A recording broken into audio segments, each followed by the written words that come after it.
ఎందుకు వైదొలుగుతున్నారు? ఓ చిన్న సన్నివేశం చెప్పి అప్పుడు అక్కడికి వస్తాను నేను. ఓ రాజుగారు ఉన్నారండి. ఆ రాజుగారికి తన ప్రజలంటే చాలా చాలా ప్రేమ. చాలా మంచి రాజు ఆయన. తన రాజ్యంలో ఉండే పరిస్థితులన్నిటినీ తెలుసుకోవటానికి ఆయన అప్పుడప్పుడు ఏం చేసేవాడంటే మారు వేషంలో వెళతా ఉండేవాడు. అలాగే ఒకసారి ఒకరోజు మారు వేషంలో ఓ పెద్ద గ్రామంలోకి ఎంటర్ అవుతా ఉన్నాడు. ఆ గ్రామంలో ఒక ధనికుని ఇంటిలో భోజనాలు జరుగుతూ ఉన్నాయి. వివాహ కార్యక్రమం, భోజనాలు జరుగుతూ ఉన్నాయి. సో తినేసిన తర్వాత ఆ ఇస్తరాకుల్ని ఆ రోడ్డు మీద ఉన్న డస్ట్బిన్లో వేస్తూ ఉన్నారు. ఆ డస్ట్బిన్లో ఉన్న ఇస్తరాకుల్లో మిగిలిన వాటి కోసం కుక్కలు, పందులు ఎగబడతా ఉన్నాయి. ఈ సన్నివేశాలు మనం కనబడతానే ఉంటాయి కదండి రోడ్ల మీద, విలేజెస్లో, ఈవెన్ టౌన్స్లో. అలాగే జరుగుతూ ఉంది. రాజుగారు దూరం నుంచి చూసుకుంటా వస్తూ ఉన్నాడు గుర్రం మీద.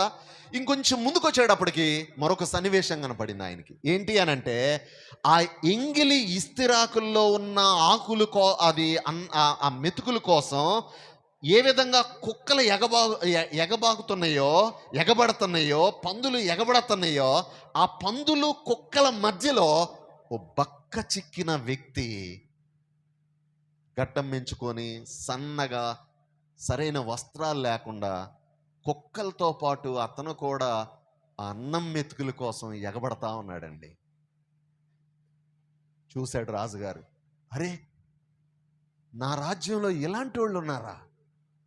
కుక్కలు పందులతో పాటు అన్నం మెతుకుల కోసం ఎగబడేవాళ్ళు, అన్నం మెతుకులు దొరక్క ఇలాంటి వాళ్ళు ఉన్నారా నా రాజ్యంలో? అతని మనసు చాలా కదిపి వేసింది. కొంచెం దగ్గరకు వచ్చి ఆ వ్యక్తిని పిలిచాడు. వాడు రావట్లేదు. ఇతనే కొంచెం దగ్గరికి వెళ్ళి చేయి పట్టుకొని, రాజుగారు అంటే బలంగా ఉంటాడు కదా, చేయి పట్టుకొని లాగి గుర్రం మీద ఎక్కించేసుకున్నాడు. డైరెక్ట్గా కోటలోకి తీసుకెళ్ళాడు. చప్పట్లు కొట్టారు. అందరూ గేట్ దగ్గర ఉన్న వాళ్ళు అందరూ చూస్తున్నారు. ఇదేంటి పిచ్చోడిని ఎక్కించుకొచ్చాడు రాజుగారు, ఏం అర్థం కావట్లా. చప్పట్లు కొట్టంగానే పని వాళ్ళు అందరూ వచ్చేసారు. ఆ పని వాళ్ళందరికీ చెప్పాడు, వీడు రూపుని అంటే వీడు ఏంటి రూపాన్ని మార్చేయండి. వెంటనే హెయిర్ కట్ చేసేసారు, గడ్డం షేవింగ్ చేసేసారు, డ్రెస్ మార్చేశారు, కొంచెం నీట్గా స్నానం చేయించేశారు. మామూలు మనిషిలా కనబడతా ఉన్నాడు. మళ్ళీ చప్పట్లు కొట్టాడు రాజుగారు. కొట్టి, ఈ రోజు నుంచి ఈడు నా కుమారులతో పాటు నా బల్ల దగ్గర భోంచేస్తాడు అని అన్నాడు. ఇక రాజుగారు ఆజ్ఞాపిస్తే ఎట్టుంటుందండి? జరిగిపోతా ఉన్నాయి. దినాలు గడుస్తూ ఉన్నాయి. కొన్ని దినాలు అయిన తర్వాత ఈడేం చేశాడో తెలుసండి? ఈడొచ్చినప్పుడు ఆ గోసి, ఆ చినిపోయిన ఈ నిక్కరు, చినిపోయిన షర్ట్ ఉందే, అది ఒక ట్రంక్ పెట్టిలో దాచుకున్నాడు. రాజుగారు నిద్రపోతూ ఉంటుంటే ఈడు మళ్ళీ లేచి రాజుగారు వేసిన కుమారుడు రాజవస్త్రాలు తీసేసి ఆ ట్రంక్ పెట్టిలో ఉన్న ఆ చినిపోయిన షర్ట్ వేసుకొని మళ్ళీ బయలుదేరాడు. ఆ గేట్ దగ్గర ఉన్నవాడు, ఇప్పుడు ఇలాంటి సన్నివేశం మీరు చూశారనుకోండి, ఎక్కడన్నా ఇలాంటి వాడు మీకు ఎదురయ్యాడు అనుకోండి, మీకు ఎలాంటి ఫీలింగ్ ఉంటుంది చెప్పండి? ఏమేస్తుంది బ్రదర్?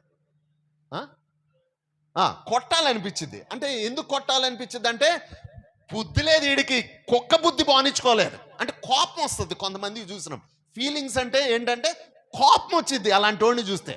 బంగారం లాంటి జీవితాన్ని పాడు చేసుకున్నావురా, కుక్క బుద్ధి బాగలేదురా నీది, కోపం వస్తుంది కొంతమందికి. అంటే కొంతమందికి ఏమొస్తుందండి, ఇంకా కొంతమందికి కొంచెం పెద్ద హృదయం అంటారే, అంటే ఆ బ్రదర్ది చిన్న హృదయం అని అంటలా, నేను కొంచెం పెద్ద హృదయం ఉంటుందే, వాళ్ళకి జాలేస్తుంది. అయ్యో పాపం ఏంటండి, మళ్ళీ అరే బంగారం లాంటి అవకాశం ఇస్తే పోగొట్టుకుంటున్నాడు, అయ్యో పాపం అనిపిస్తుంది. ఇంకొంతమందికి అండి అసహ్యం వేస్తుంది. కొంతమందికి కోపం వస్తుంది, కొంతమందికి అసహ్యం వేస్తుంది, కొంతమందికి జాలేస్తుంది. ఇంకొంతమంది ఉంటారండి, వీళ్ళకి ఏమనిపించదు, నో ఫీలింగ్స్. ఎందుకు తెలుసా? నా బతుకే నాది, నా సమస్యలే నాయి, నా ఇంట్లో సమస్యలే నాయి. కొంతమంది ఇట్టుంటారు సమాజంలో. మన చుట్టుప్రక్కల ఉండే వాళ్ళకి అసలు ఏం ఫీలింగ్ ఉండదు.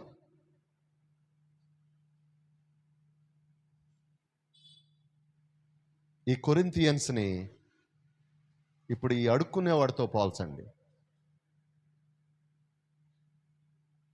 ఇక చివరగా ఈ అడుక్కునేవాడి ప్లేస్లో ఎవరిని పెట్టాలో మనకే అర్థమైంది.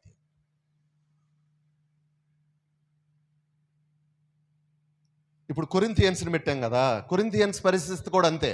ఒకప్పుడు నీచమైన బ్రతికిన వాళ్ళని దేవుడు తన మహాప్రేమ చేత రాజులైన యాజకుల సమూహంగా మార్చేసి దేవుని సొత్తైన ప్రజలుగా చేసి కృపలో కొనసాగమంటే ఏం చేశారండి?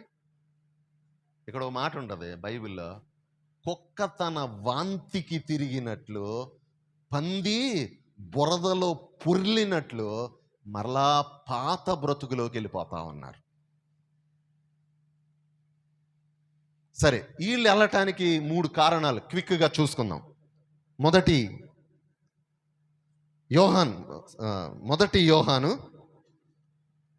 యోహాను పత్రిక అండి. యోహాను రాసిన